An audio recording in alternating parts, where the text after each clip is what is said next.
In a world where podcasters and authors meet, where being excellent to each other is highly encouraged, Andrew and Matthew find themselves face to face with a man who has written the story of God, Buddah, Satan, and Bill and Ted. It is time for the Reason Press family to face the music with Chris Matheson. Welcome, Chris. Hello. Thanks for having me. It's a man with a proper American accent. It is really good to have you on the show with us. Is that well, I think I prefer This is a proper American accent. Okay, that's good to know. I prefer the improper one. Thank you very much. Hello, everyone. This is Andrew, and Chris, like Matthew said, thanks for joining us. Yeah.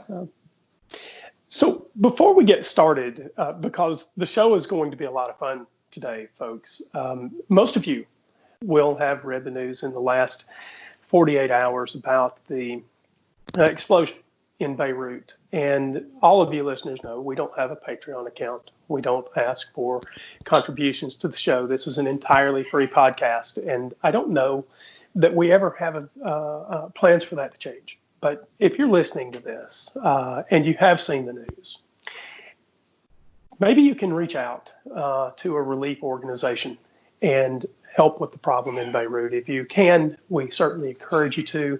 At the moment, it doesn't look like the U.S. has any specific plans to help in the relief effort. The European Union is doing what it can. And there are other countries like Poland that have promised aid.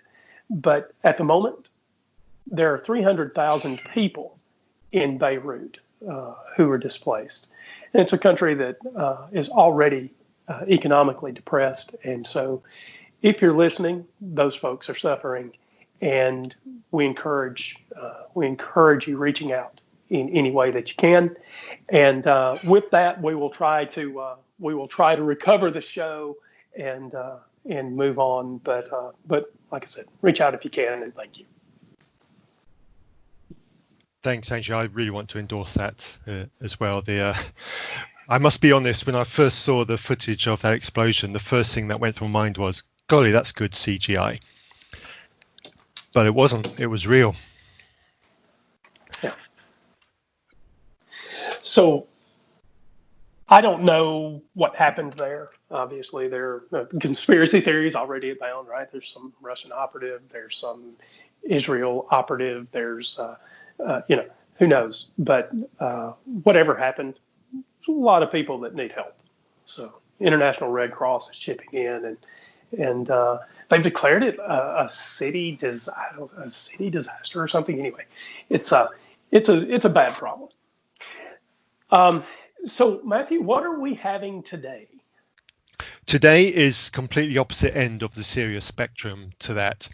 Now, Chris, you got in touch with us because you've got a book to promote. I'm going to use that word, and I am very, very happy to promote it for you and for us. You were very good enough to send us a free copy by email. I really enjoyed reading it.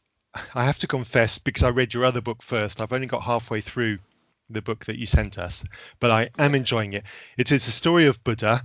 Can you tell us a little bit about the book, what prompted you to write it, and where people can find it? Well, we know where people can find it, but yeah, it's where you can find everything. Essentially, it's Amazon.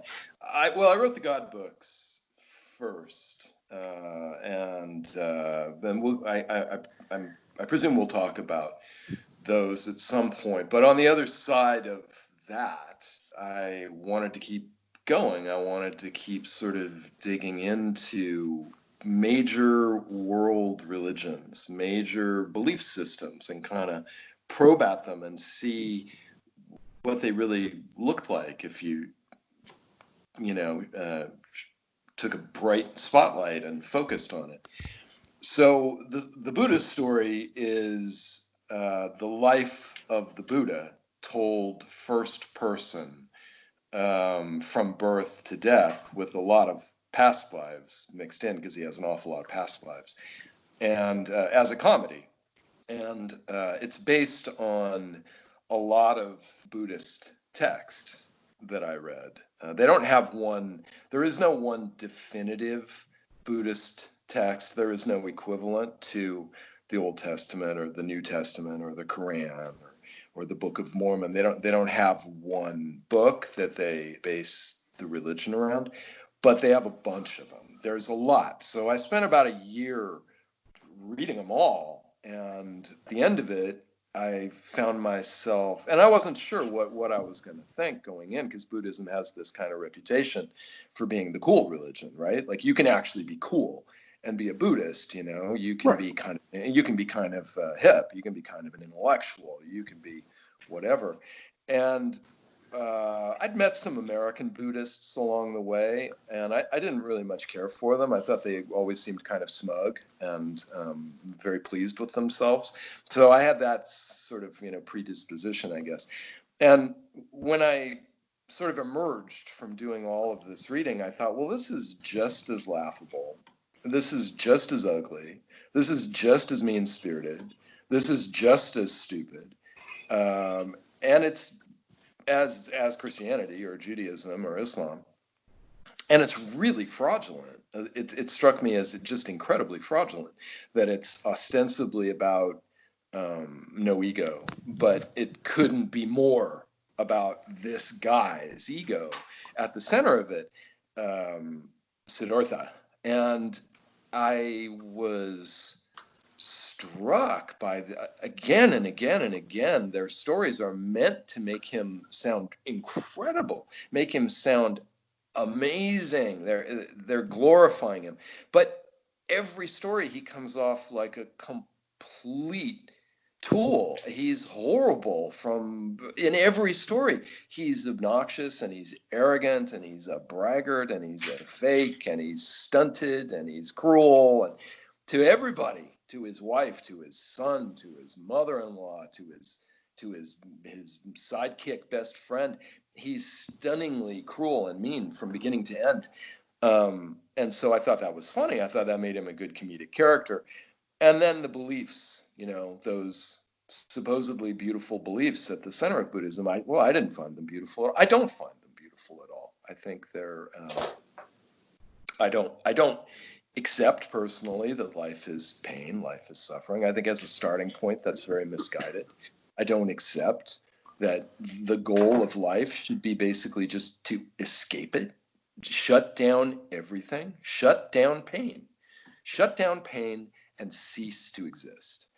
Okay, that's not for me. I don't find that beautiful at all. So I thought on the level of he's a fool. He's a fool when you read the stories about him. He's a very, very foolish, kind of laughable character, I think. All right, I'm a comedy writer. That's what I do.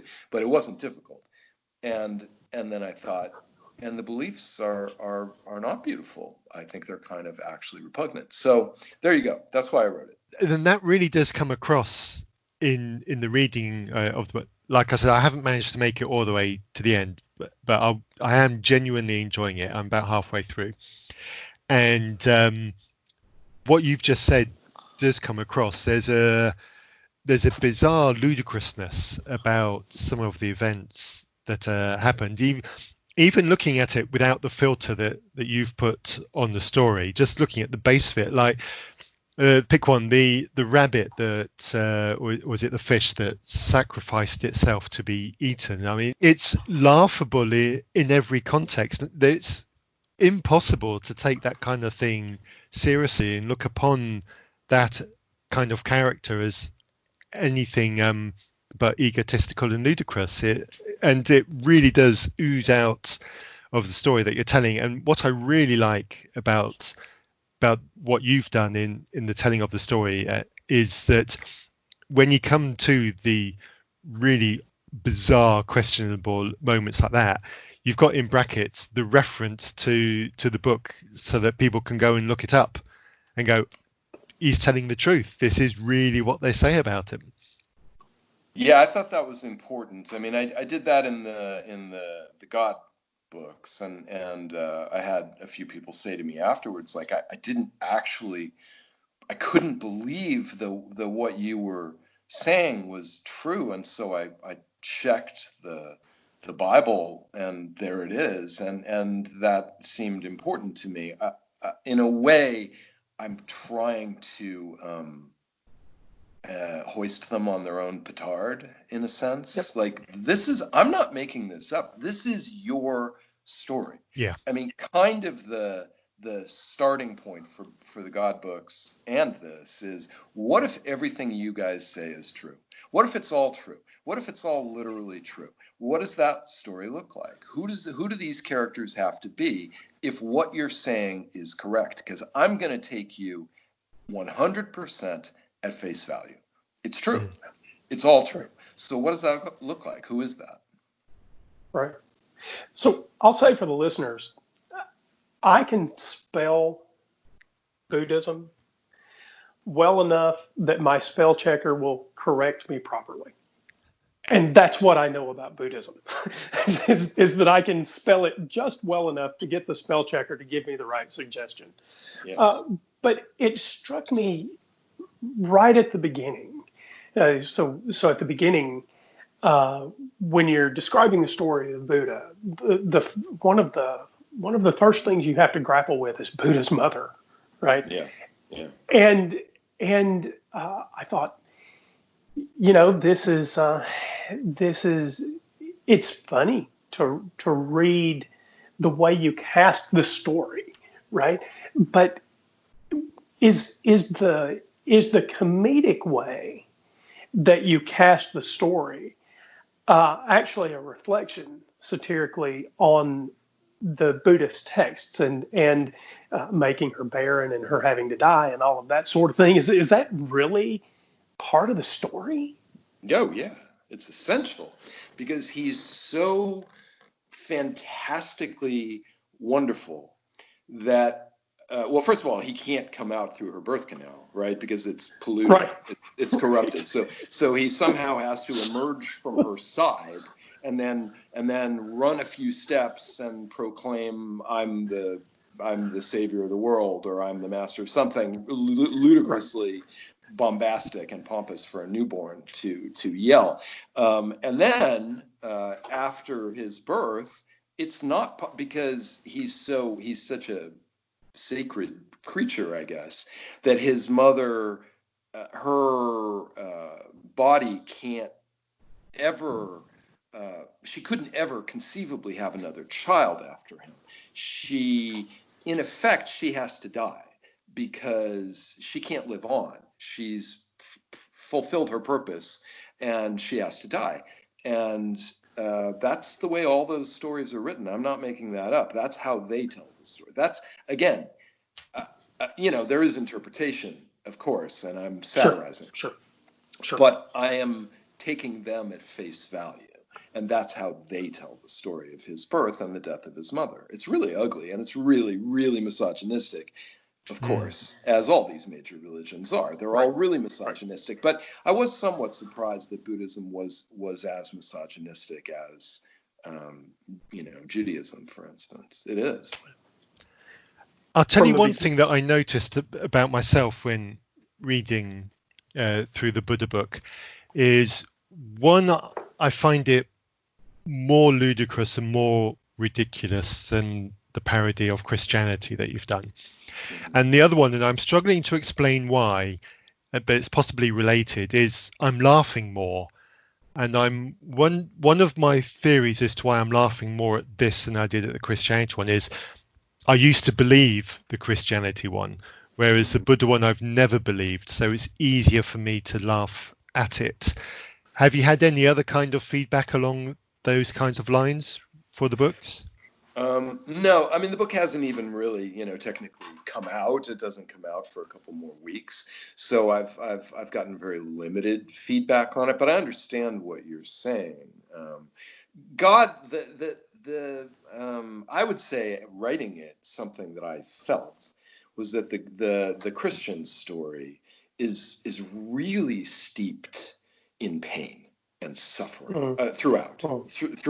And God interpreted a certain way, and I did end up interpreting in this way, is really in anguish, almost from beginning to end, and consumed with self-hatred from beginning to end. And that makes him kind of a complex character who strangely ended up having, sort of feelings for in a weird way.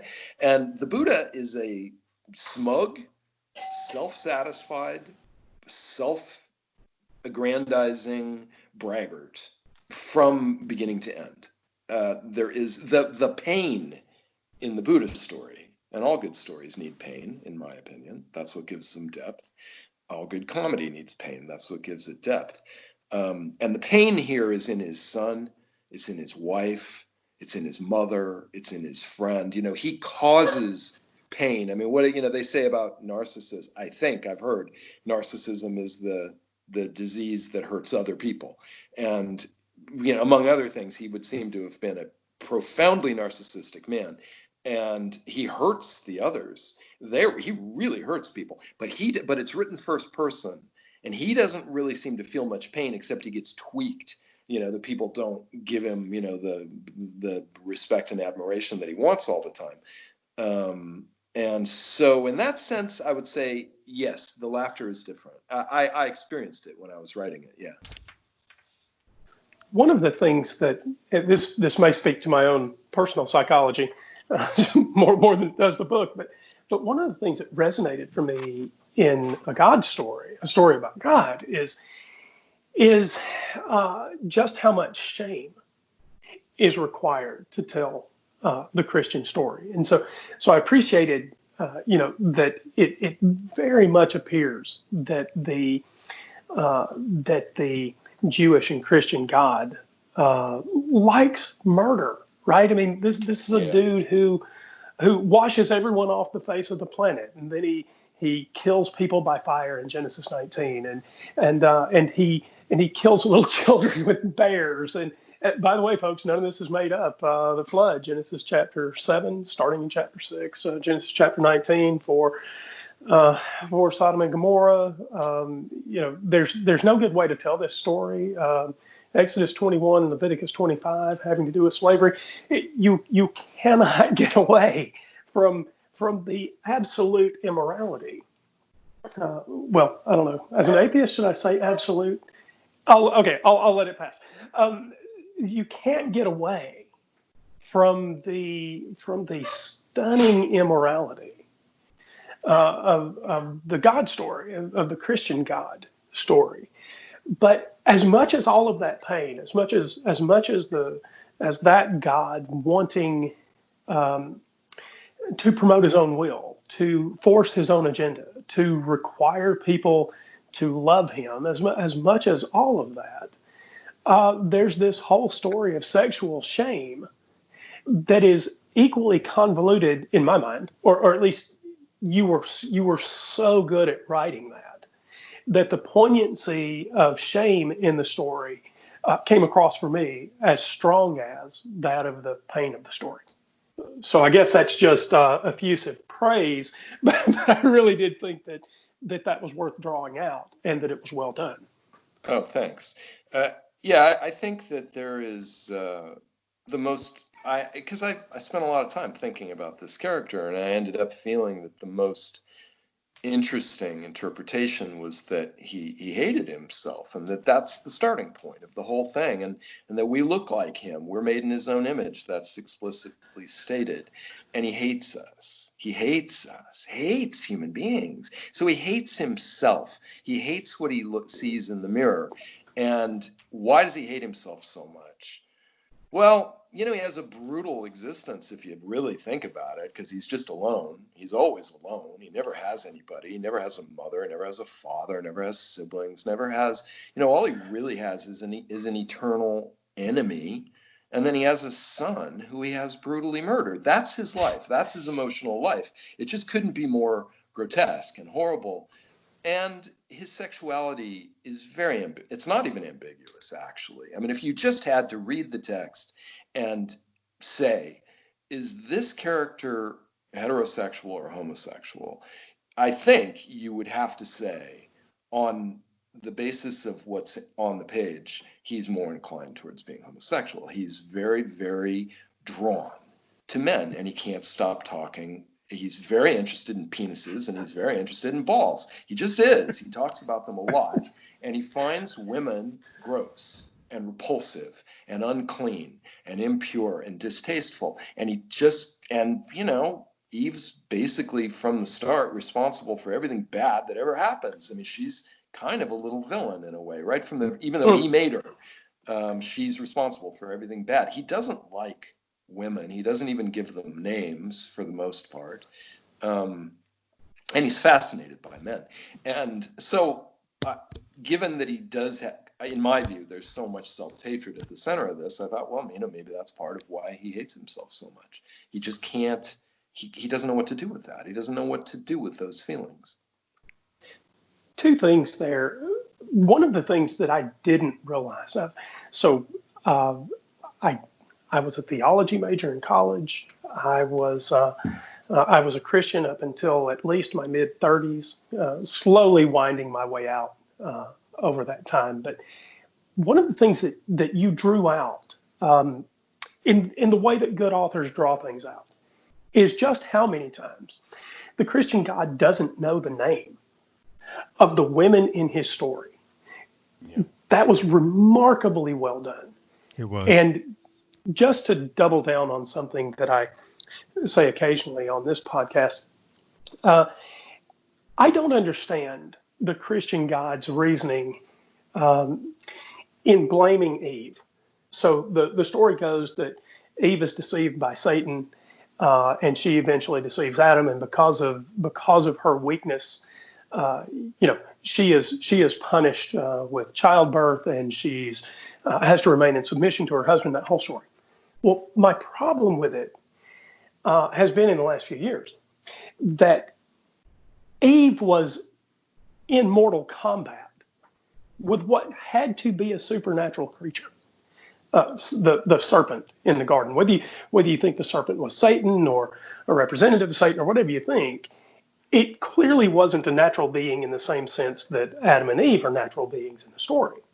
And so Eve is locked in combat with a supernatural creature who ought to be able to deceive her. Adam, on the other hand, is only locked in a battle of wits with another human. And so if I ask myself, who is the weakest intellectually, who is the weakest morally, who is the weakest ethically, who had less commitment to God, however you want to frame it, it seems to me that Eve is the one who should have been given more of a pass and not less. Yeah, I would agree with that. She's at least on the page got a little bit of gumption. Adam is just so spineless and weak, and yep. He's got no backbone to him at all. He's a very unattractive character. She's got a little bit of spunk to her, I think. Right. But it's really, talk about unfair. They just were created, right? You get the feeling that they were created like a week earlier as full-grown adults, right? They don't get to grow up. Right. They don't get to go through childhood. They don't get to learn anything. They're just created, fully formed as 20-year-olds, 25-year-olds, whatever, something like that. And somehow, strangely, at the very beginning of his own creation, God allowed, who else can it be but Satan? You know what I mean? Who else could that possibly be? Given the cast of characters that we have, unless it's some other character who never shows up again. No, it's Satan. Of course it's Satan. That's how Satan talks. That's what Satan does. It's Satan. So instantly, God allows Satan to is a fool. He either just misses it. Satan just sneaks in when all of reality seems to be, the size of a city block, essentially. Satan just sneaks in and undoes his whole plan at the start, or more likely, given, my ultimate interpretation, God, that's what he wanted. He wanted it. He wanted it to go that way. That's how mean he is. That's how punitive he is. He wants it to go bad. He wants Adam and Eve. He doesn't want them to live eternally in the garden, in this bucolic, wonderful. No, that's not of any interest to him. He wants to punish them. He wants to hurt them. He wants to punish himself. He makes it go bad. He engineers it to go, and then he pins it on her. Sure. Matthew, I'm sorry. Were you? Yes, I agree, because certainly the entirety of the Christian narrative, but especially that part of Genesis, which is critical to, it's the critical foundation of the whole of the Christian narrative. It only works with God being complicit with everything that's going on because of the way that God as a character is built up in Christianity. He can't not know and can't not have expected or anticipated, and therefore can't not have planned everything that had happened to happen. It's the only way that the story works, and I think that just makes makes the character even more despicable. And I think you draw that out really well in those first chapters of your book. He's got to be omnipotent, because if he's not omnipotent, well, he's not God. Quite. What is he then? Then he's just some sort of Wizard of Oz character who's, blustering and waving his arms around and pay no attention to the man behind the curtain. And that's kind of funny, but I don't think that's what they mean. I don't think that's the idea. I think the idea is he is absolutely all-powerful. So he wants it to go the way it goes. So here's one of my, I'm troubled by an all-powerful God that can't make creatures who simply always do the right thing, right? So an all-powerful God should be able to make creatures who, with free will, always choose the outcome when presented with a set of choices. Always choose the outcome that God would most prefer. We're not making automatons here. We're talking about a being that has absolute power to shape space and time, and presumably can make creatures that always choose the best option out of a set of choices. And if you think I'm wrong, for those Christians who might be listening, if you think I'm wrong, your story contains angels who also supposedly have free will, and with God, well, wherever he stuck them in, right, where the angels started, and they didn't get cast down with Satan. They're still doing the right thing, and presumably some of them will last past the judgment, right? So there are free will creatures who aren't automatons, even in the Christian story, that God managed to make in such a way that they use their free will and make the choices he would prefer. So I don't understand a God who's all powerful that can't do that. But even if he wasn't, even if the Christian God wasn't all-powerful and he couldn't quite unlock the secret of free will and make beings exactly as he wanted, that chose the right moral outcome in every circumstance, surely even a God with a modicum of engineering ability and the ability to reflect on how creatures break under certain circumstances, eventually he'd get better and better at his craft. Right? He'd make better and better humans. So sooner or later, there'd be human beings who chose right through an entire course of a life, right? And so I don't understand the all-powerful Christian God, and I think even a not all-powerful God could do well enough to refine his craft as he goes. But the Christian God, and the one that you paint really clearly, and the one that I think is true of the story, is a bumbling idiot. Yeah. Yeah, I think that is absolutely. I sort of circled around sort of three possibilities. One, yeah, he's a bumbling idiot. He is all powerful. That's true, but he's kind of foolish, and he steps on rakes a lot, right. And gets mad at himself, and then lashes out at human beings because he's not that smart, really, and he makes dumb decisions and then gets enraged by his own dumb decision. And I think there's plenty of that, and that's pretty funny to me. And then there's the fraud. There's the fraud version. He's just a fake. He doesn't have the power he says. But the one that I think ultimately is the most fruitful is I ended up feeling that the one that had the most kind of drama and comedy is, no, he wants it this way. This is what he wants. He wants it this way. He wants he wants to hurt us. He wants to hurt us. He doesn't want us to be good because that's not interesting to him. That's not, the psychodrama is no fun.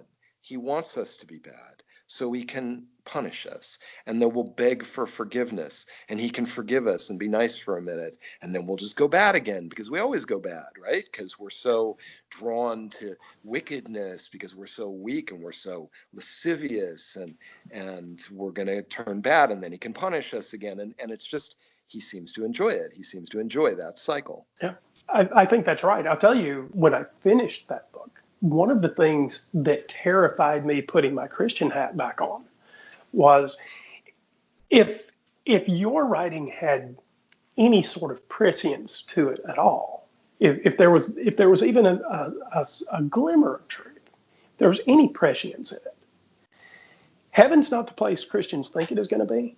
Yeah, no, not at all. No, it ain't, man. You don't want to go there. No, it's hell. It's hell. Really. Yeah, you're better off going to hell. Absolutely. Isn't there someone who said that nobody wants to go to heaven because all the cool people will be in hell?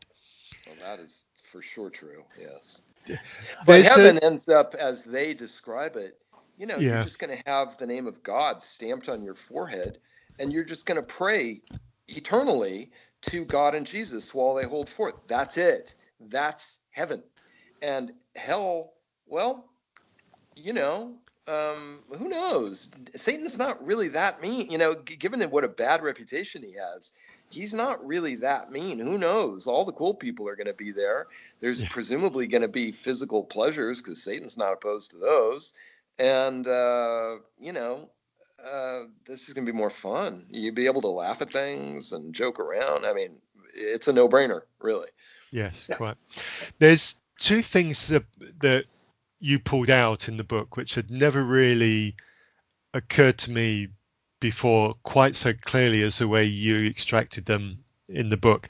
And one is how quick the God character is to put absolute punishment on for the most minute of crimes, and it's inconsistently applied. It's whenever he feels like it, splat, you're dead.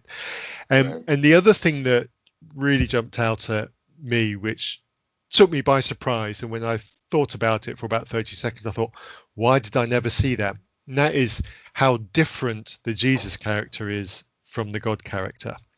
Yeah, he is quite different. And so you would have to infer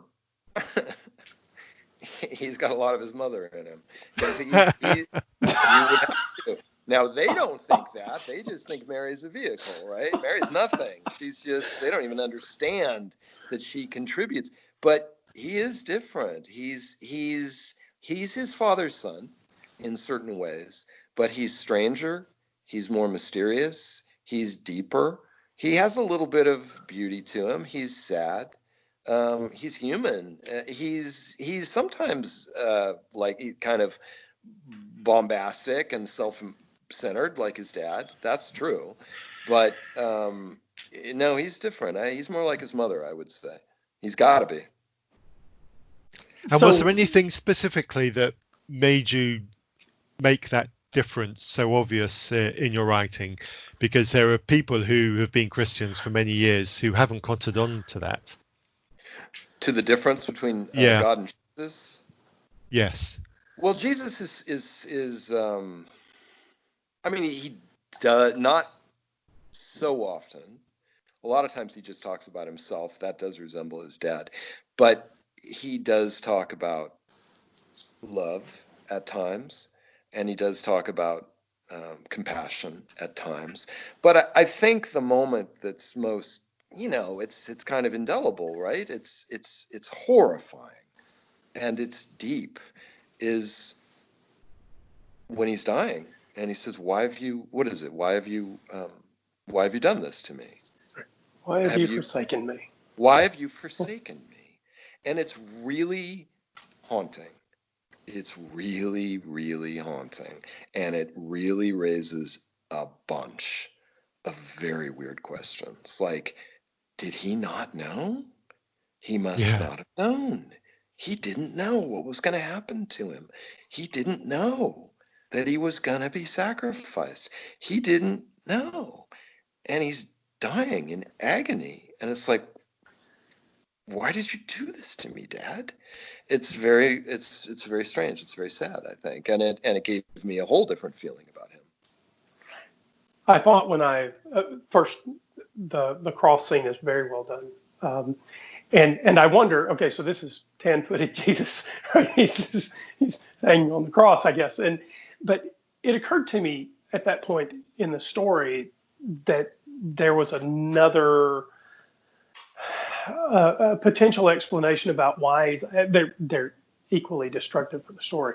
Another possible reason that he's asking, Eli, Eli, lama sabachthani, my God, why have you forsaken me?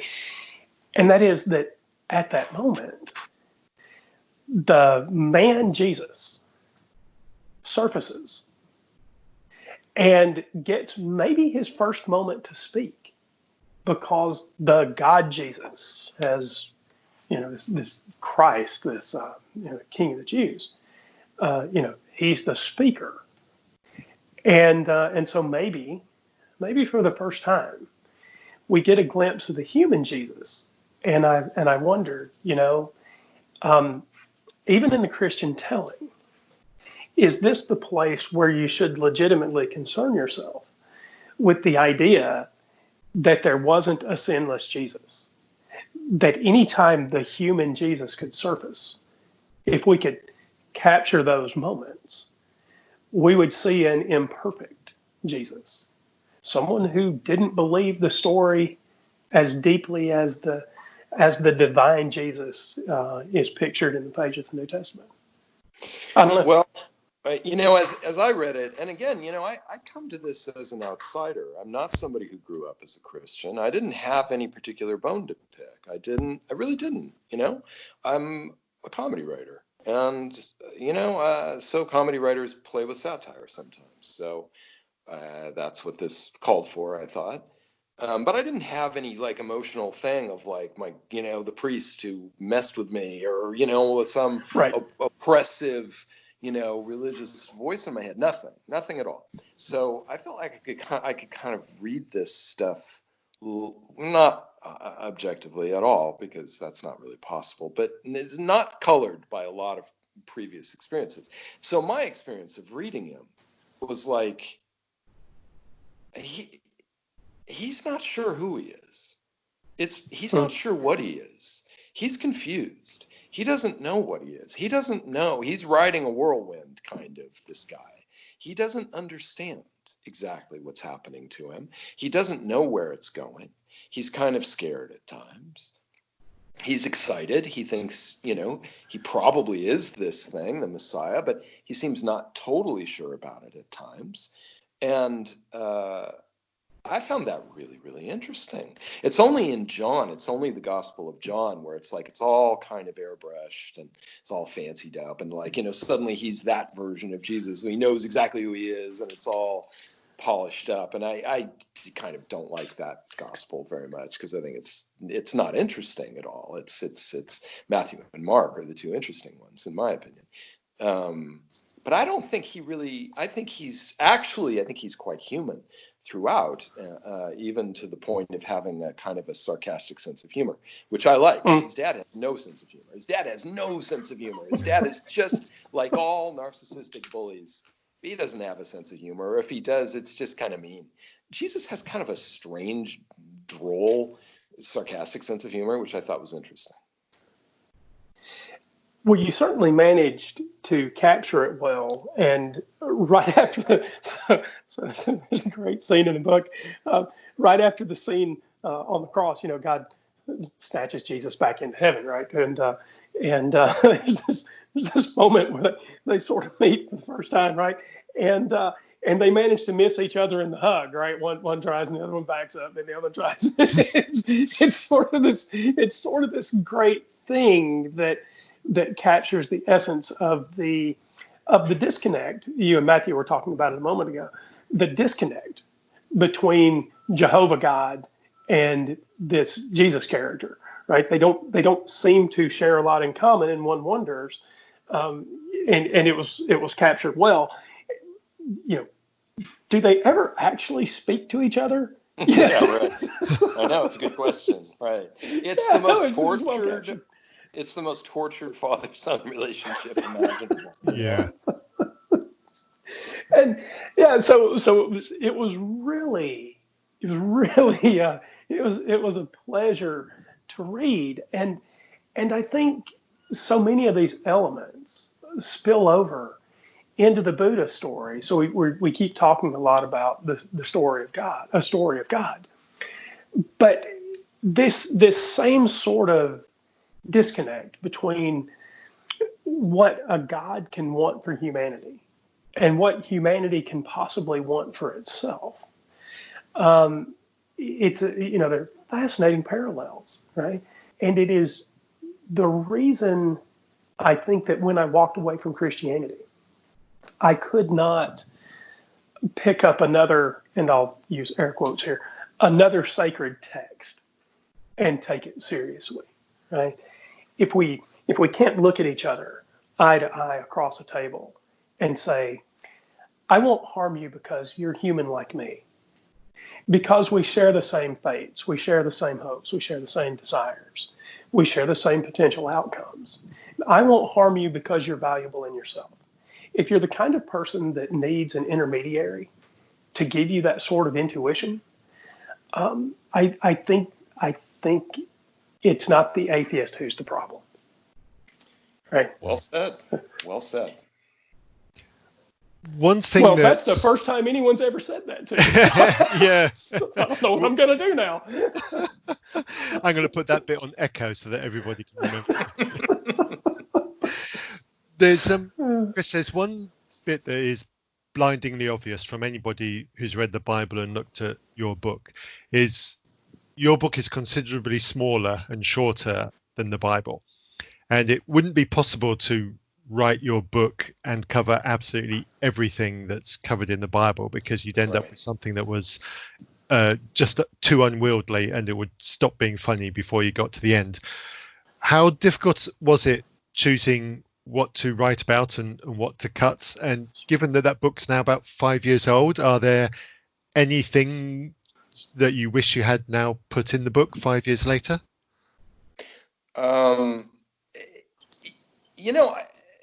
It wasn't that difficult because I just went through.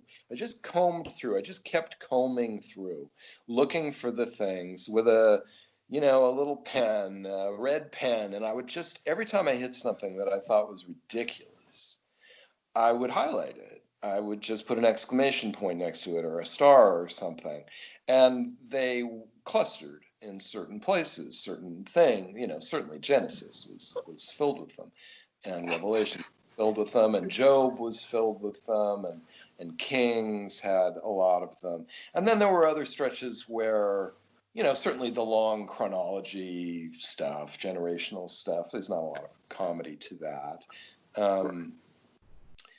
I just went where it made me laugh. I was going to go there, and I was going to find a way to stitch it together, and I wasn't going to try to put the other stuff in. After the fact, there's a story about a talking donkey that somehow I missed. I don't know. Yes, there is. I don't know why I missed it. I just I missed it. So I should have put the talking. Who does the donkey talk to? Who is that? Where is that? Balaam. It's in one of the. That's right.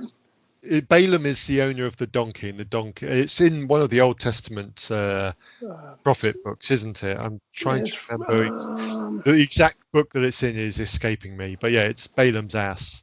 All right. So how I missed that one, I cannot tell you. That should have been in there. That's exactly the sort of, that's gold, man. It is gold. How I missed that little nugget of gold, I don't know. I just did. It could be that it's sandwiched by some quite tedious narrative. Oh, yeah. Well, maybe that's why. Maybe it was just stranded by itself and I needed some narrative around it. I don't know. I don't know what the reason is. But I missed that. I missed that little thing. But for a bonus, you did include the bit about the women being fascinated by the genitals of donkeys later on in one of the books. There's that reference. So, yes, and also the donkeys at times,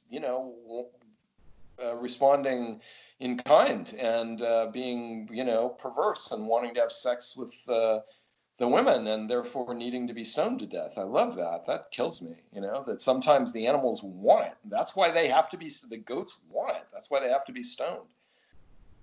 I know, it's ridiculous, really, isn't it? And it is. I think the thing that I'm quite appreciative of reading your book is it's mocking things which a few years ago I was embarrassed about because I had to admit that I once believed it.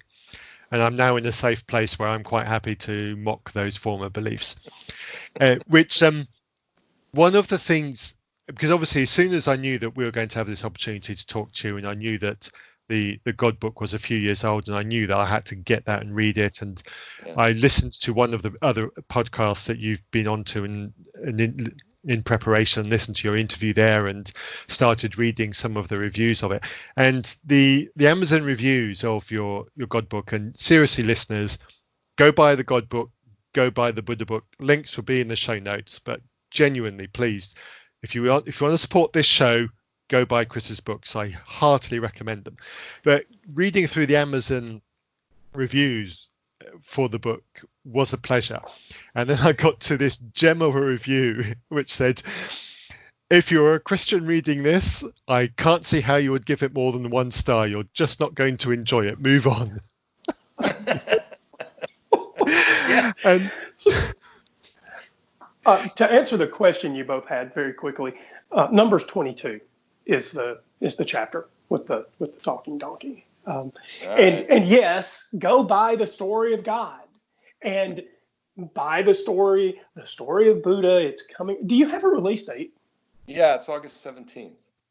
August. Okay.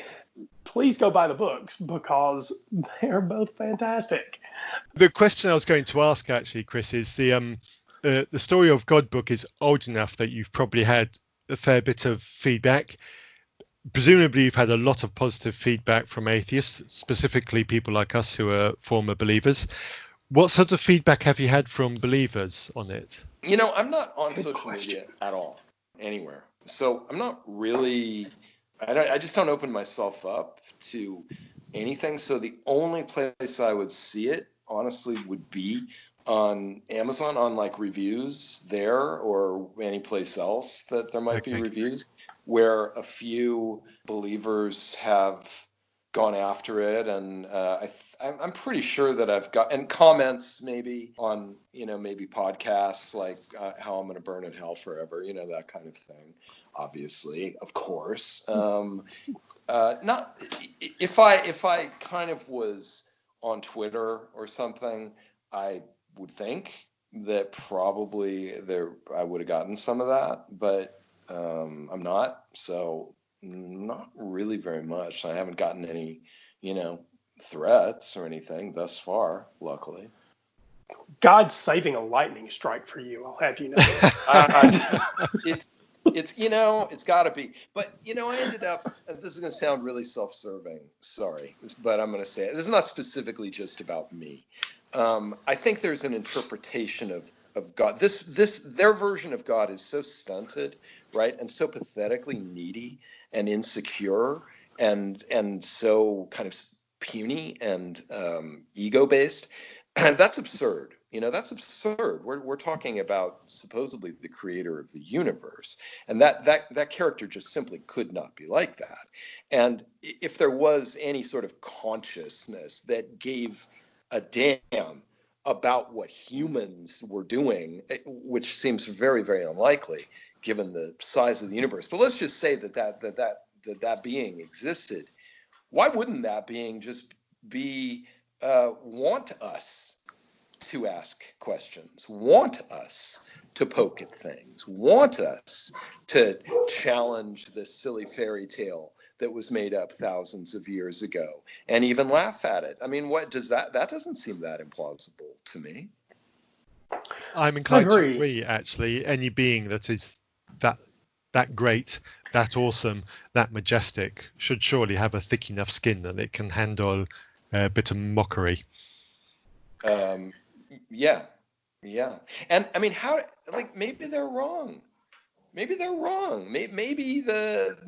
way you get, maybe that being would favor those who ask questions and poke at things, and not like those who just sort of like sheep go along with what they're told.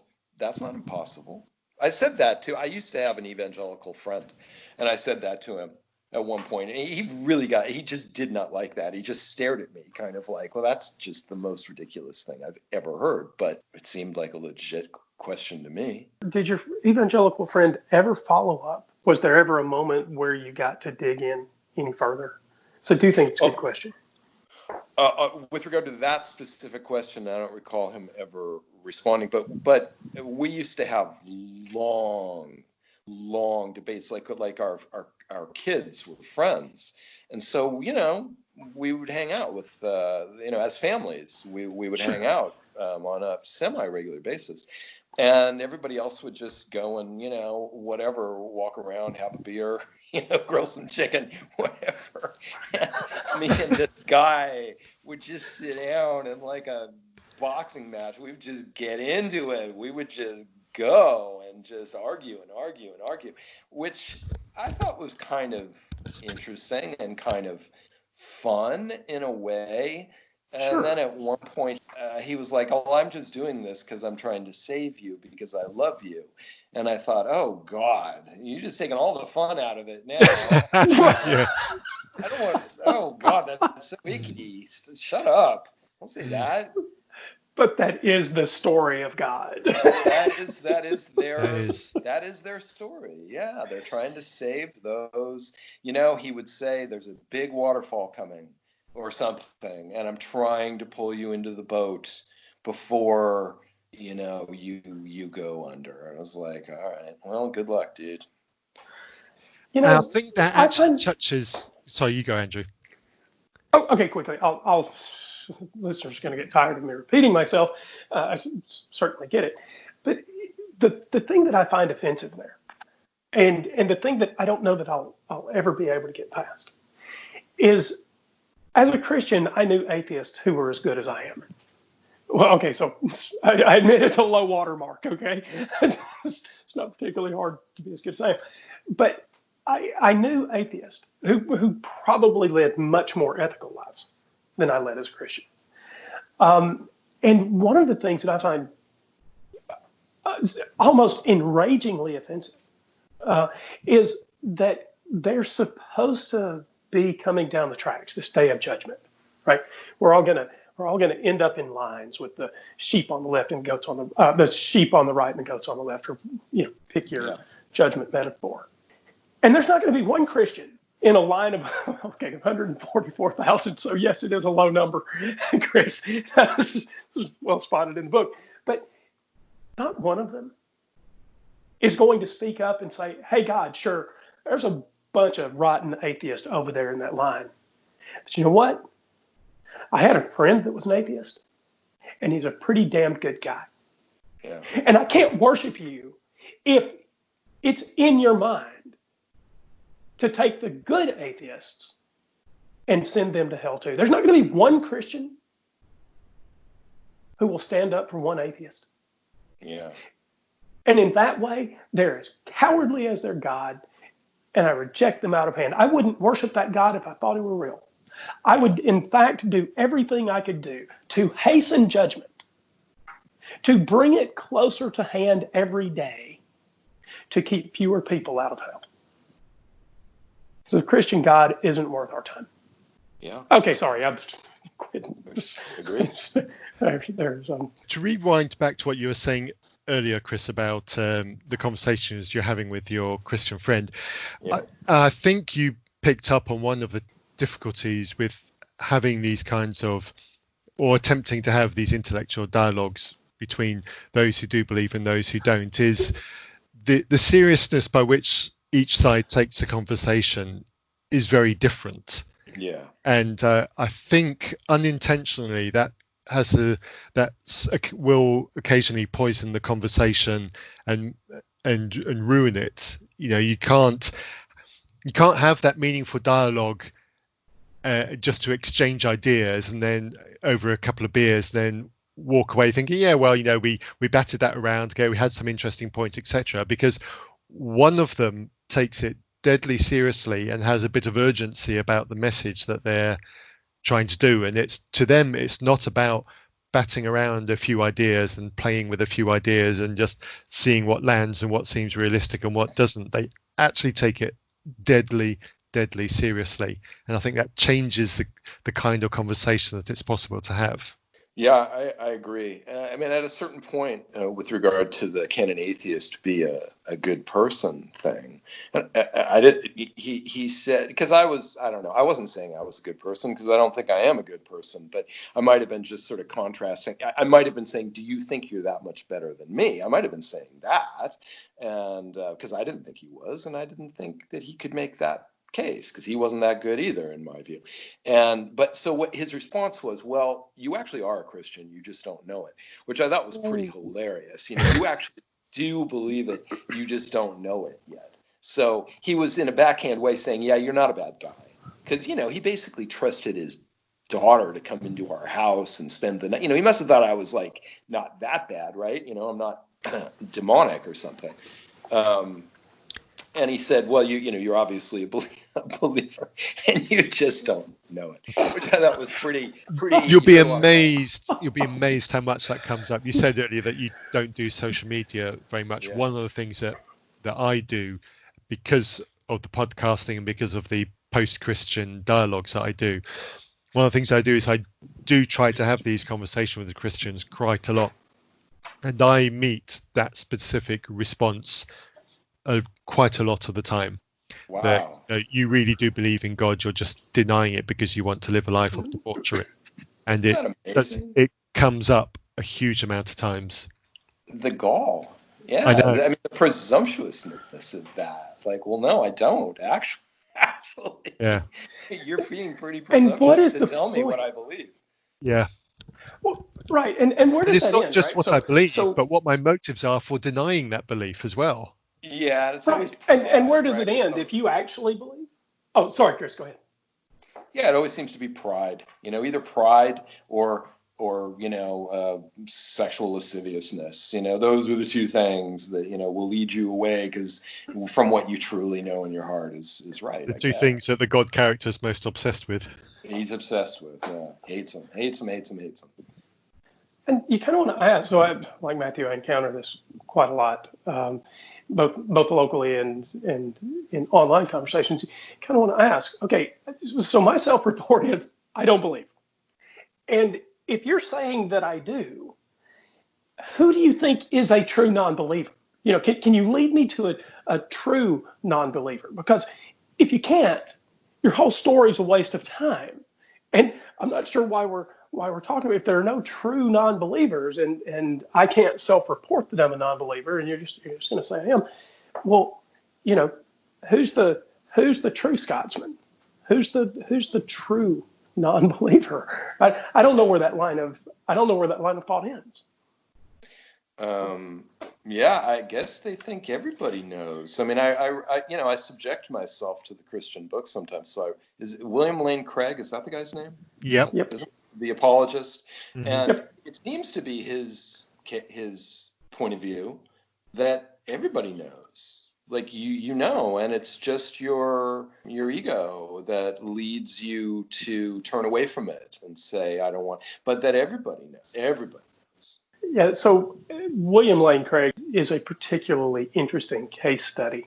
I don't know that I have ever encountered a more confounding Christian in terms of his the things he's willing to say about his own experiences versus the logistic stories that he tries to tell in debate. So a number of years ago, he was on the Christian radio show Unbelievable. Are you familiar with Unbelievable, Justin Brierley's property? No. Okay. Well, very quickly, he was on Unbelievable, and in the run-up to the actual conversation, I don't remember who he was debating this particular day, but he was telling a story of his college-age daughter. And so on this, Unbelievable is a pretty big property. He has something like 1 million listeners a month. Something like 100,000 listeners a month to its podcast, about 1.2 million a year, 1.3 million. So it's a pretty big podcast, 100,000 people. a month. And so Craig said in the run up to the actual debate that when his daughter was in college, she'd been sexually assaulted.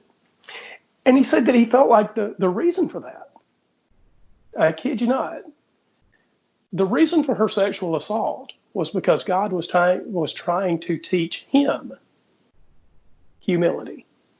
Wow. I don't remember that. Obviously failing. Boy, that was really well played. I think I can find the episode for you, Matthew. It's one of the things that ask David about it, because it just David Johnson, he's the host of Skeptics and Seekers. David and I were listening together at that particular time, and it was absolutely one of those. You could have heard a pin drop, right? Did you really say that?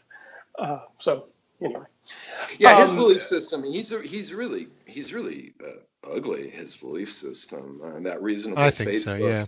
What is that? Their big idea is there's it's something that they draw from like a.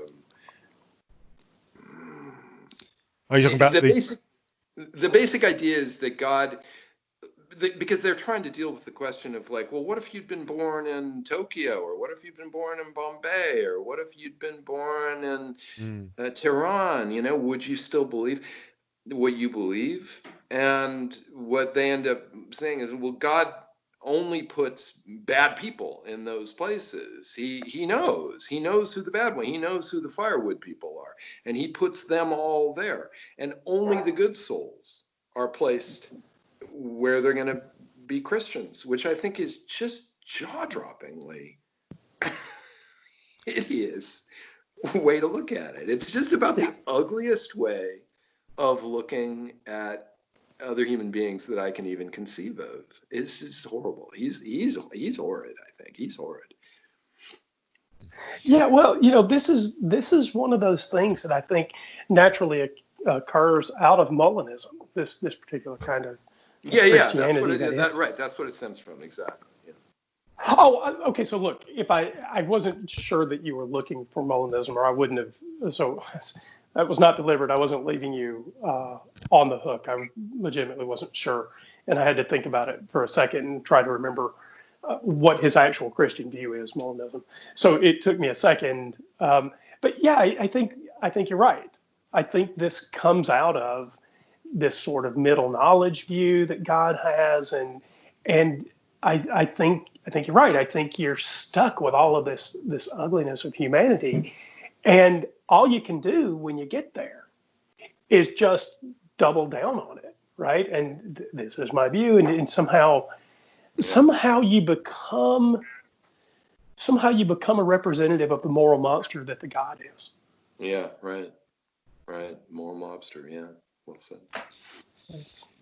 I said well said again, so that's really going to just fry you, I think, because the first one seemed to stop you in your tracks. So I don't know what you're going to do with the second one. Sorry. Yeah. The question that's burning my mind now, Chris, because we were talking earlier that you weren't brought up into a Christian tradition, so you voluntarily exposed yourself to this for the purposes of writing this book. Was there a point in which you thought it was a dumb idea? Because clearly you've come out of it with not very much respect for the Christian message, probably on a par with the amount of respect that Andrew and I hold, having lived through it, suffered from it, and managed to extricate ourselves from it. Was there a point at which you thought, why am I punishing myself with this? Or did you see that it was still a journey worth making? Oh, no, I didn't view it as punishment at all. And in fact, I thought it was really fun, truly, because I thought it was the greatest found comedy ever. I just felt like I was walking along this trail, and I was like, oh man, look at that. Oh, wow, look at that. Oh my God, all I have to do is just kind of stitch this together and I can have something really, really funny. I thought it was just hilarious. And fascinating. And I think in a way, because I grew up so outside it, it held a real fascination for me. And it's, I think for my own reasons, absolute truth claims, they bother me. I don't like them. They just irk me. And these are the ultimate absolute truth claims. And so I'm inclined to want to go after absolute truth claims. That's just an emotional starting point. But I thought it was really, really, really fun. And, you know, look, in fairness, the Bible does have some beautiful passages in it. It does have some beautiful language. It does have some beautiful poetry. It does. You know, Ecclesiastes is really, really gorgeous, I think. And there's other things that are really gorgeous. So it's not just pure like I would say the Book of Mormon, that leans towards kind of punishment. You know, that's like not much fun. That's a pretty bad book. He's a pretty terrible writer. But I didn't view reading, and certainly the Gospels are not. That's not punishment. That's a good story. That's a really interesting story, a very sad story, a very dramatic story, a very powerful story, told in a very interesting way from 4 different points of view. So I quite like that. I don't like John, as I said, but I like the other 3. I especially like Matthew and Mark. So no, it wasn't really punishment. I mean, I had my own emotional reasons to want to do it. And then once I got into it, I thought it was fun, in fact. I gotta know. This is question is so tangential conversation, but I just there's some Christian that's going to listen to this and they're going to wonder, which translation did you read from? Was it the King James? Was it the New International Version? The Living Bible? Was the original Greek? Oh, come on. Yeah, it was Greek. Yeah, of course. What else? I think I toggled back and forth between those 2, the King James and the New International. And wherever I found the more ludicrous translation, I used that. I leaned on it. You know? Like wherever it was stupider and more laughable, I chose that. So I did. I love it. And I've got to agree. There's something about Old English that has this very grand feel to it, right? It's stately and powerful. It has this sort of this sort of gravitas to it, right? When you read it, and so you get into Ecclesiastes, or you're reading Psalms or Proverbs, and it has an emotional punch to it, right? Oh, it does. So yeah, there are beautiful passages. I think the problem is as you managed to uncover in TSOG, the problem is that the ugly passages simply can't be reconciled into a story that has the best interest of humans in mind. Yeah, I agree.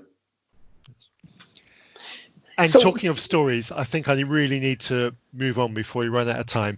There is another story, which is a very different story that people will probably more likely associate your name with, Chris. It's vastly, I was just about to say vastly more famous than the Bible, which probably isn't true. I don't know where my brain was going with that. I'm going to just I think it is. I think it's vastly more famous than the Bible. I have no idea how that sentence was meant to end, but I managed to. Well, I think that's how you have to advertise this edition of the podcast. Oh dear! Vastly more famous. Shall I try again? A movie that is vastly more famous than any movie of the Bible, I'm pretty sure, and that's the glorious Bill and Ted movies. And I'm very pleased to say that there is a new Bill and Ted movie coming out. And when I was searching, you might have to clarify for me, but when I was searching, there seemed to be a little bit of confusion over what date it's actually going to come out. There seems to be a couple of changes that have happened over the last couple of months. So tell us when Bill and Ted 3 is coming out, to where we can see it, and we'll talk a bit about that. Well, as of today, it's coming out September 1st. But things are all in flux, right? Because of this COVID and because of other movies positioning themselves. And so I think theoretically it could maybe move a few days in either direction. As of today, it's September 1st. I think that's pretty likely. And it'll be available that day on video on demand and also in whatever movie theaters are open. And I don't know how many will be open, but yeah, that's how it's going to come out. I have a local independent movie theatre in my town here on the west coast of the UK, so I do like to support that as much as possible. My wife and I went and saw Back to the Future this week there. It was wonderful to see that in the cinema. It absolutely was. It was great.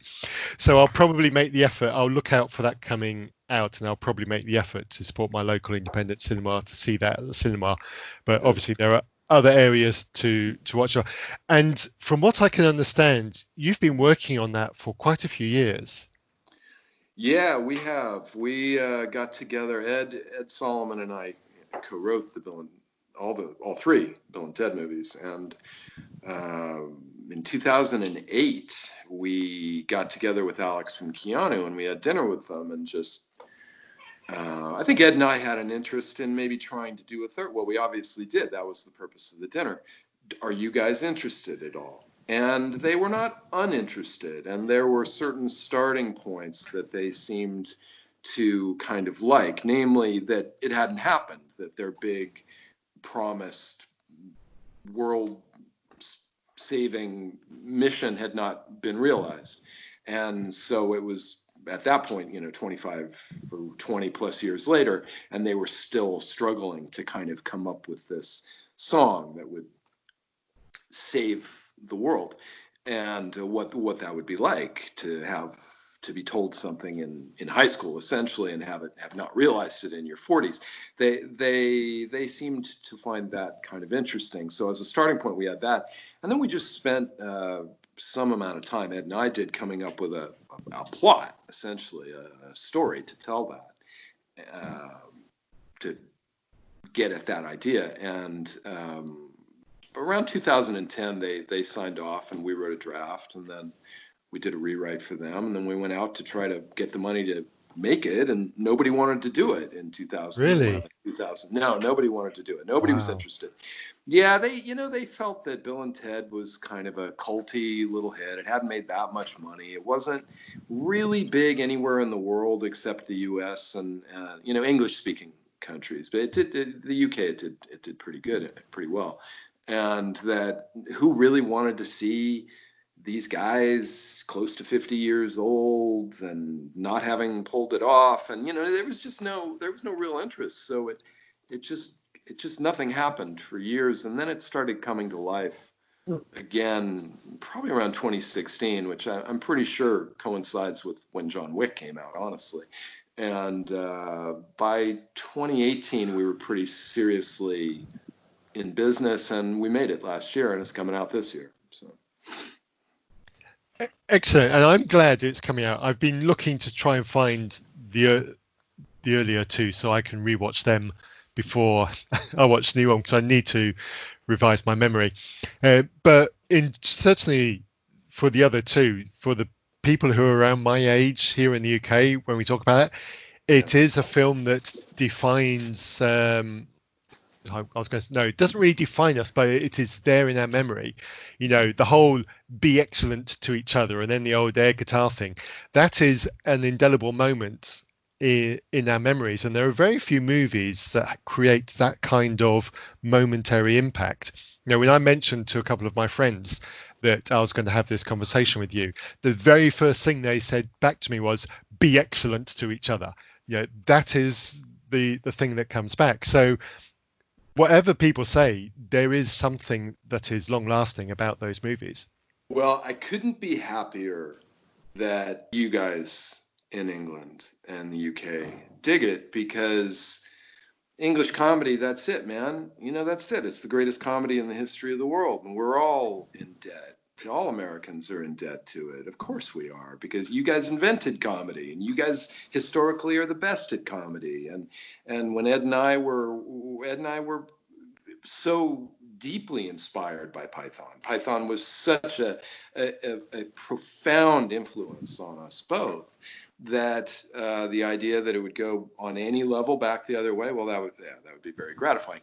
And the director of the second Bogus Journey, Pete Hewitt, was English, so he brought a bit of an English sensibility to it as well, I think. I hope that somebody in authority in British comedy hears you say that, because I'm sure they'll really appreciate that compliment. Oh, it's just true. It's just flat out true. There's no there. I mean, the only rival for comedic supremacy in the history of the world that England has is the U.S. But the U.S. is, well, first of all, we start off as a British colony, so there's that. Like the roots are English, and secondly, we're a much younger country, so English comedy goes back to like Chaucer. I mean, it goes back to the 14th century and Shakespeare and Jane Austen and it's just fantastically great stuff historically. I mean, it just towers over any other country on earth, and so that it landed. If there was one country in the world that I think Ed and I would have wanted it to be appreciated, it absolutely would have been Great Britain. For sure. Excellent. Well, I'm sure that's the case. My impression is it's definitely appreciated in this country. So I hope the third movie as well. I've watched a couple of the trailers and I really enjoyed the performances from what I saw in the short trailers of the younger girls that you've got in there, the two daughters. Oh, they're great. Yeah, they're very charming. They're both very, very charming. Yeah. Yeah, excellent. I obviously don't. Well, it's in the trailer, so it's obviously not a spoiler. So, are there any Easter eggs or teasers that you can drop on us? You've obviously told about the big mission that they're doing. Are there any other teasers that the 25 listeners to this podcast might be able to look out for in the movie theaters? Wow, it's that many. That's pretty good. I might have inflated it a little bit. I thought I was just having a private phone conversation with you guys. Well, you're the only reason that it's not. That is true. That is very true. Our inspiration, our starting point was kind of Christmas Carol and It's a Wonderful Life, meaning they go into their own, they need to come up with this song, otherwise the world's going to end. And they have the bright idea of going into their own, they think, well, we must have written it at some point, so let's just go into the future and steal it from ourselves. So they just keep going into the future, and every version of that kind of gets worse and worse, until, there's a scene where they're like hardened convicts in prison, that they're interacting with. But it all works out in the end, and the daughters are kind of going on their own journey, trying to help their dads, trying to gather together a band to help their dads play this song, and picking up, famous musicians, and in the end, it all comes together and all works out. And Ed and I have a little bit in it because we were in the first two, and so we have this little bit that we're in. So excellent. That's kind of. Yeah. So I have a face to look out for in the when I'm watching it. Excellent. Yeah. Now I've got an opportunity here to clarify something that I read about the casting of the very first movie. Yeah. And I can't remember the source, and it could be that I'm even misremembering the story. But the story, as I remember it, was in the original casting before who the characters were going to be for Bill and Ted. In the queue for whatever young actors it was going in for their casting session, there was Keanu and Alex, and they were apparently messing around in the queue outside, and they were messing around in the right kind of style for Bill and Ted, and that's what made them stand out, and ultimately that's how they got the part. Is there any truth to that? Have I been lied to? No, I think there is truth to it. I wasn't there, so I can't attest to it personally, but I know that Alex and Keanu had not met before that, and I know they hit it off quickly, and I know they auditioned together a bunch of times, and I know they're still very, very close friends now, almost 35 years later. So like a real friendship was struck very, very quickly, and they had really great chemistry together, and I that makes sense to me, that story. Okay, cool. Thank you for that. Yeah, I feel great that that's probably the truth of what happened. So that's a good one to hear. Thank you. Changing topics just slightly, Chris. You sort of teased something, a few minutes ago now, that you'd been reading the Book of Mormon and maybe the Quran. And can we look forward to the story of Joseph Smith and the story of Muhammad? Oh, it exists. I wrote it. It came out. It's called The Trouble with God. It came out in 2018. Yeah, no, I followed up. I mean, How did I miss that? I love this God character. I'm not done with him yet. So I followed him. I followed him through the Quran and the Book of Mormon. It's out there. Okay, so I don't know how I missed it, because when I picked up TSOG, I followed you on Amazon. So you're in the Kindle app, and you see the author, and one of the things you can do is follow the author. And so I'm one of those sycophantic internet fans or whatever. So now I've got to go back and see what has went wrong. So give us a list. So we've got TSOG, we've got the story of Buddah coming out. What else is out there for the listeners? Well, there's the follow-up book, The Trouble with God, which follows the same guy, the same way, through the Quran and the Book of Mormon, and even dips into Scientology a little bit at the end, just because I have God flirt with Scientology for a minute and get very excited about L. Ron Hubbard and think L. Ron Hubbard really his man, like really fall hard for L. Ron Hubbard, and then of course, being God, end up just hating him because he ends up hating everybody. But so there's that one, and then there's the Buddha story. Those are the three books. I mean, if somebody liked the story of God, if they got a kick out of it, my son and I made this thing just for fun, which we called God's Art Museum, which would be on YouTube. God's Art Museum, Chris Matheson. It's God walking through his heavenly art museum and looking at all these paintings, masterpieces made by Michelangelo and Leonardo and El Greco and Rubens, and great paintings, but getting more and more angry and upset because all the paintings of his story make him look stupid, and it just enrages him. So it's like a half-hour thing, and it's kind of fun. So there's that. So you'll have another hit shortly after we get off of here. After I go and take my turn babysitting, I will. God's Art Museum, I love it. So you will also end up with a bit more money in the coffers, because I loved both books, TSOG and the story of Buddah, and so expect, I think Amazon gives you like 19 cents or whatever per copy. So if that, honestly. Yeah, but I will be buying because the books really, oh man, I haven't had this much fun. So this is a true story.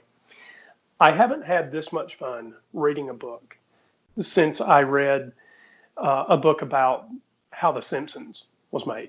There's just a lot. Seriously, I mean, it is comedy gold, and not only that, it happens to have a ring of truth to it that should make anybody that is just sort of serious about questioning the story of God, anyone that's serious about questioning the Bible, really should pick this up. So here's one as a final teaser for our listeners. You did some great research about Sheol and what the difference between Sheol and hell is, and then of course you have this proto hell sort of in the middle of Sheol and hell, which was well done, right? But there's a bit there that most Christians just think Sheol and hell are the same thing. Right. And so what I'm saying is this book is great comedy, but it's not just that. And so my hat's off to you. It's the kind of thing that I wish I could write. Oh, thanks, man. I appreciate that. Yeah, it was that well done. It really was. Thank you. So do you have any other movies in the works? We've got Bill and Ted coming out on September 1st. Are you working on any others in the background? I am not. And more importantly, surely you need an English accent to one of those movies. Yeah, yes, we have. I think we do. I think that's got to be the case. Yeah, right. Just an English accent, I think, is what the movie's lacking. I mean, they're there because they married two English princesses who are still characters, so we do have English accents in the movie. But one more, I think, probably would fill it out. Absolutely. And not the one that dies. Not the one that dies. Not the one that's the baddie. Yeah. Not the one that uses an Android device. Because we know that's one thing I've noticed with a lot of Hollywood movies. As soon as you hear an English accent, you go, he's going to be the baddie, isn't he? Yeah, He's going to be the it's villain. Funny. It's quite a trope, isn't it? Yeah, it's like somehow Americans like, the bad guy. I'll give him an English accent. I'm not sure what the logic of it is. Like somehow they're smart, they're cunning, they're clever, they can outsmart us. Yeah, he's a villain. Which reminds me, actually, there's another question then I can ask is, I read in the last week or so that apparently a certain well-known mobile phone brand that may also be based in California has a rule that if you're going to feature them in their movie, they have to be featured in a good light. Is there any truth to this story? Have I been too vague? I'm at a loss here, Matthew. Apple. Look, they're the only mobile phone manufacturer that matters, Matthew. I mean, you can just say their name. Everybody knows. Matthew and I have this iPhone versus Android thing. He's wrong. He's an Android user. Look, him wanting to be in a movie, it's his way of repenting for using an Android device. Well, I would say that if I was going to write a movie villain, yeah, I'd give him an English accent, and I'd definitely have him use Android. That is. I think that's a tip off. I think the audience goes, right, that's the villain. Sure. Yeah, he's definitely a wrong in that one, isn't he?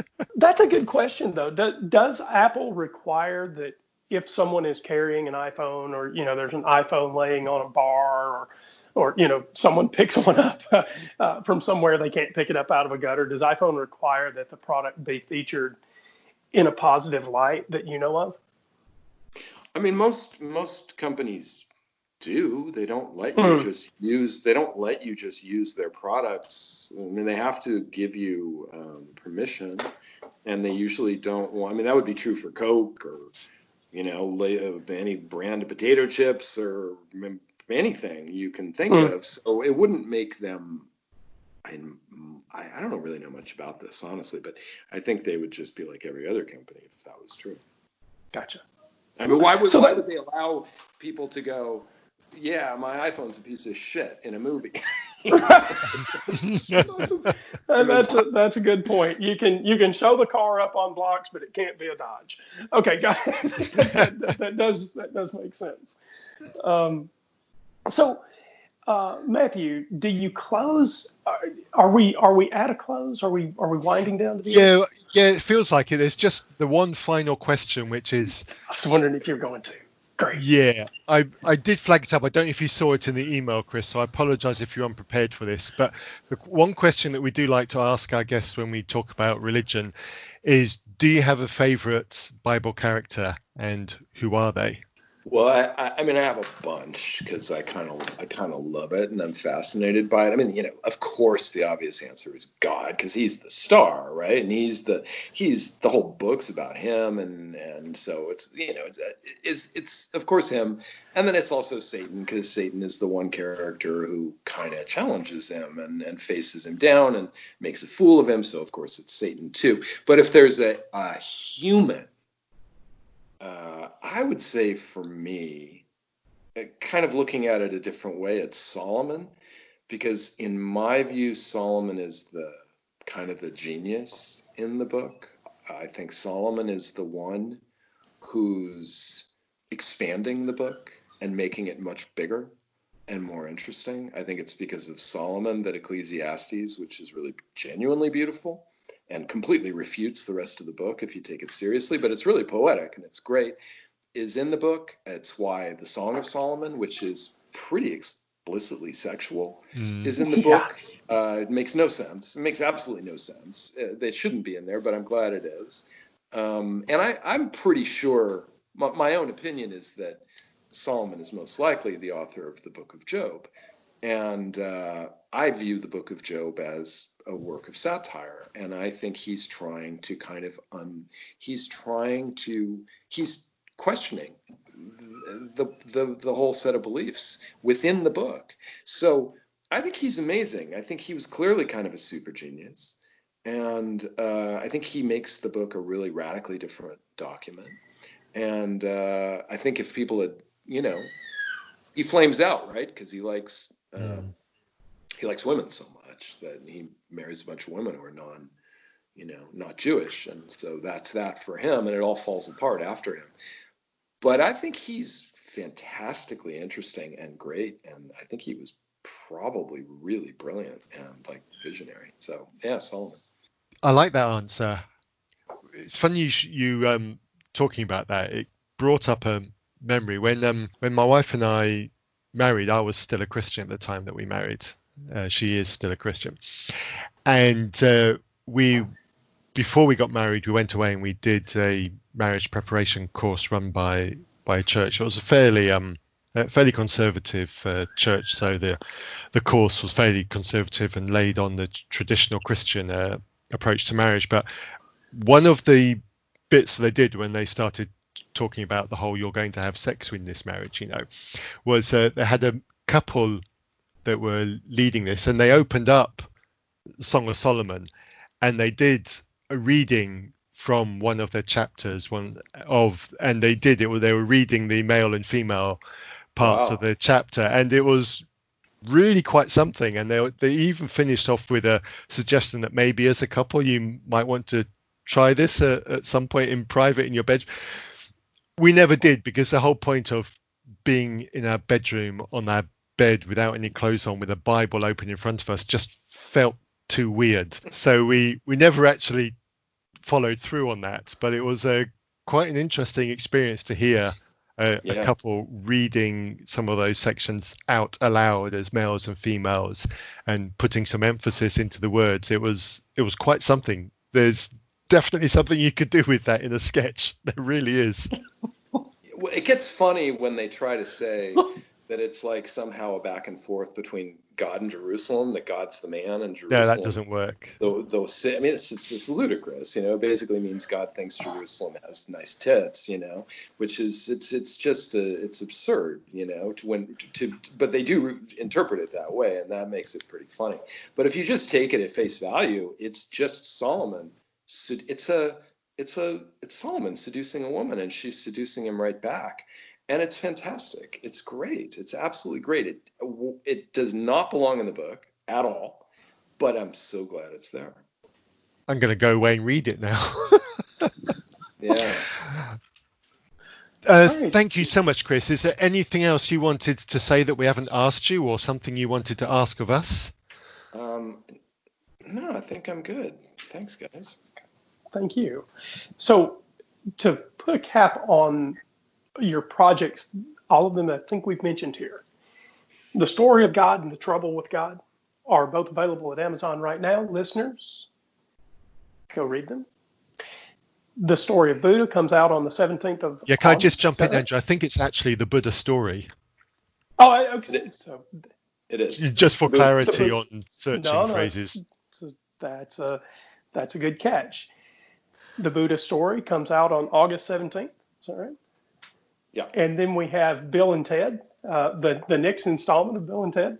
Face That's the going to music. be Face the Music. That's going to be September 1st. Well, the presumptive date is currently September 1st. And we also have the God Museum over on YouTube. You did that with your son. I think that is super cool, by the way. God's Art Museum. Yeah.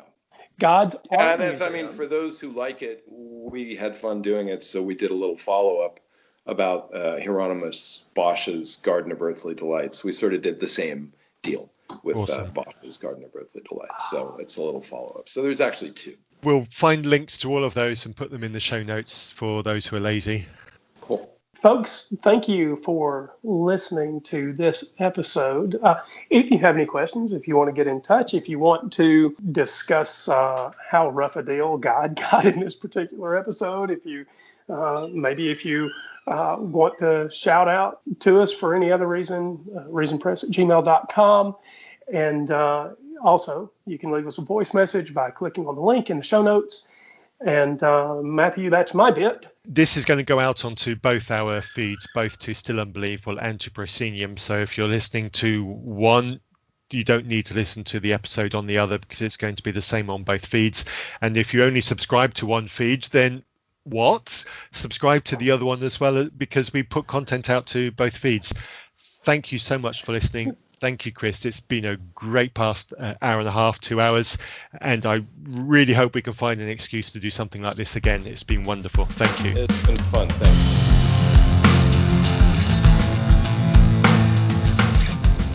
You have been listening to a podcast by Reason Press. To get in touch, email reasonpress@gmail.com or see our website, reasonpress.net, where you'll also find our book, Still Unbelievable.